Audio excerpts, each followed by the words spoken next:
अगर demography change हुई है तो 9 साल में दूध भात खा रहे थे क्या योगी आदित्यनाथ। और मैं संभल के मुसलमान भाइयों से अपील करूंगा कि इन कल्कि के अवतार देखने वालों को अपने बेटे की हार का तिलिस्म तोड़ें तो ज्यादा अच्छा रहेगा, क्योंकि बाप बेटवा वाली ये पार्टी है कि जब कोई नेता कंट्रोवर्सी में फंस जाता है और खासकर शादी विवाह वाले मैटर में, पहली शादी दूसरी शादी, इनसे अफेयर उनसे अफेयर, जो निकाले गए मंत्री बन जाएंगे तो जमानत इनकी बच जाएगी।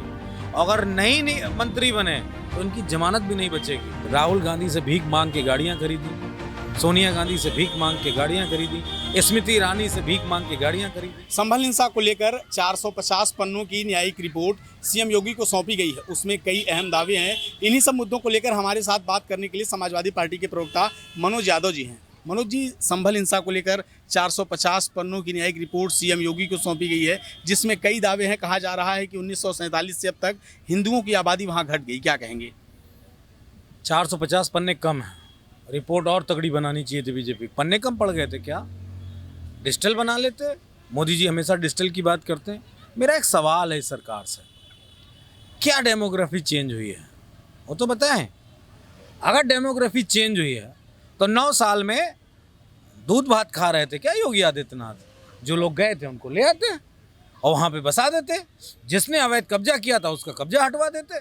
हम मना कर रहे हैं या आप मना कर रहे हैं? आपका चैनल मना कर रहा है क्या?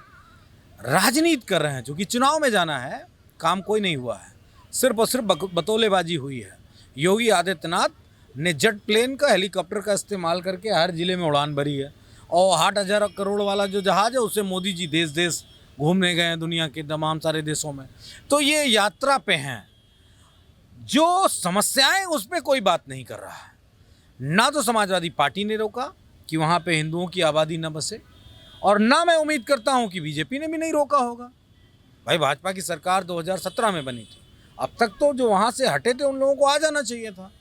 और सबसे बड़ी बात जो बीजेपी नहीं कह रहे, वहाँ कल्कि का अवतार होना है, ये बीजेपी के भक्त लोग कहते हैं। और कोई हरिहर मंदिर है उसी में होना है। तो कल्कि का अवतार होगा तो ये सारे जो आरएसएस के लोग हैं ये नागपुर में क्यों रहते हैं? आके वहीं पे रहें, कितना अच्छा होगा।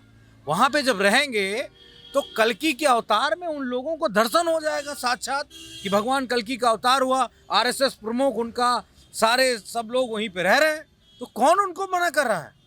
काहे के लिए जांच रिपोर्ट बनवाई? मैं तो कहता हूँ उसी वक्त रहना शुरू करो। और मैं संभल के मुसलमान भाइयों से अपील करूंगा कि इन कल्कि के अवतार देखने वालों को थोड़ी थोड़ी जगह दे देना। अगर तुम्हारे पास ज़्यादा होगी तो थोड़ी इनको दे देना, आके वहीं रह लें, अवतार भी देख लें, अपने आप को थोड़ा सा क्या कहते हैं भाव विभोर हो लें।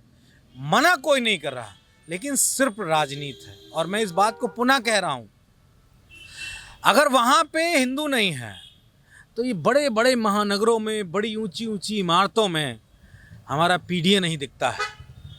तो सवाल तो इस पे भी होना चाहिए, वो क्यों डेमोग्राफी चेंज हो रही है?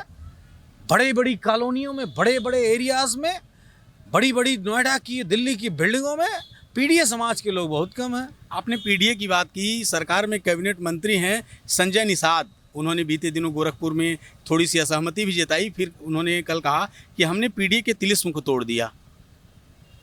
अपने बेटे की हार का तिलिस्म तोड़ें तो ज़्यादा अच्छा रहेगा, क्योंकि बाप बेटवा वाली ये पार्टी है।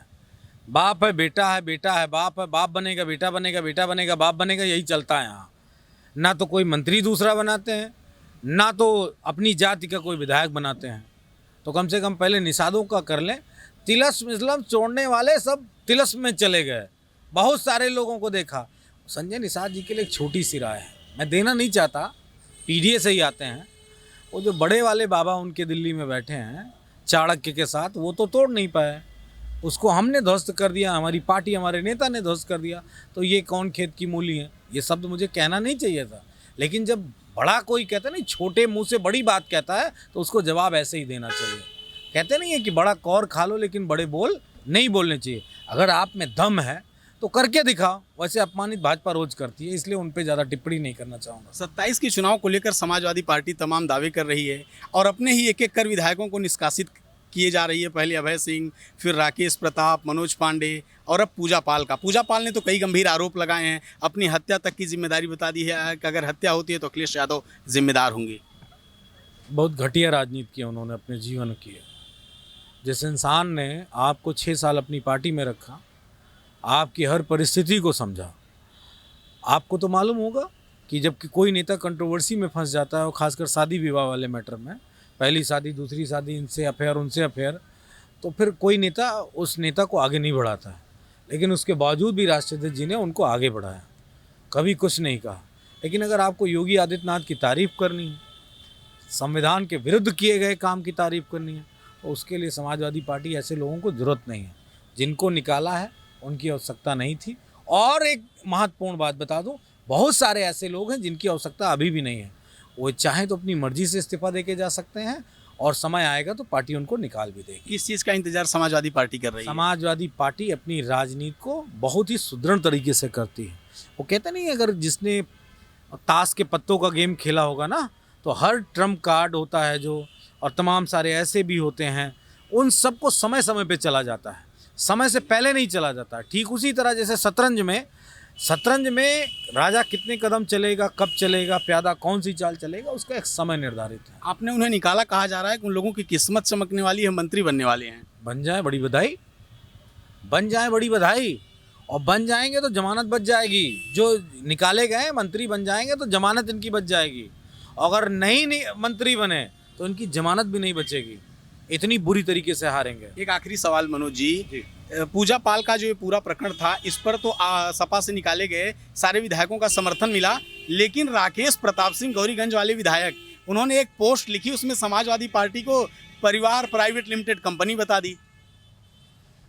क्या कहें उनसे? राहुल गांधी से भीख मांग के गाड़ियां खरीदी, सोनिया गांधी से भीख मांग के गाड़ियां खरीदी, स्मृति ईरानी से भीख मांग के गाड़ियां खरीदी। ऐसे लोगों को क्या कहें?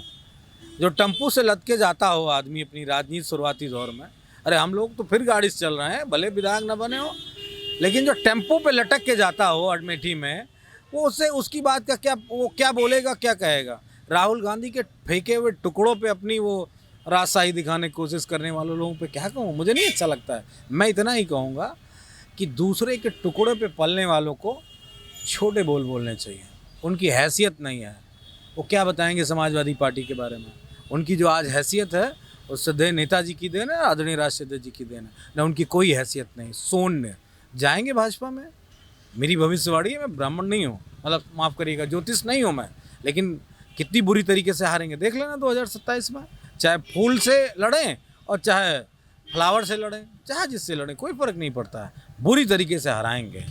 वैसे मैं उम्मीद करता हूँ अपनी विधायकी के बाद आने वाले समय में हारते हारते वो अपने गांव के किसी दलित को लड़ाएंगे अपनी जगह, अपने बेटे को नहीं लड़ाएंगे, ऐसा मैं उम्मीद करता हूँ। तो आपने देखा हमारे साथ ये समाजवादी पार्टी के प्रवक्ता मनोज यादव जी थे, जिन्होंने संभल को लेकर आई रिपोर्ट, पूजा पाल और तमाम मुद्दों को लेकर अपनी बात रखी। सहयोगी शिवांशु के साथ CVS Mishra, Asian news, Lucknow.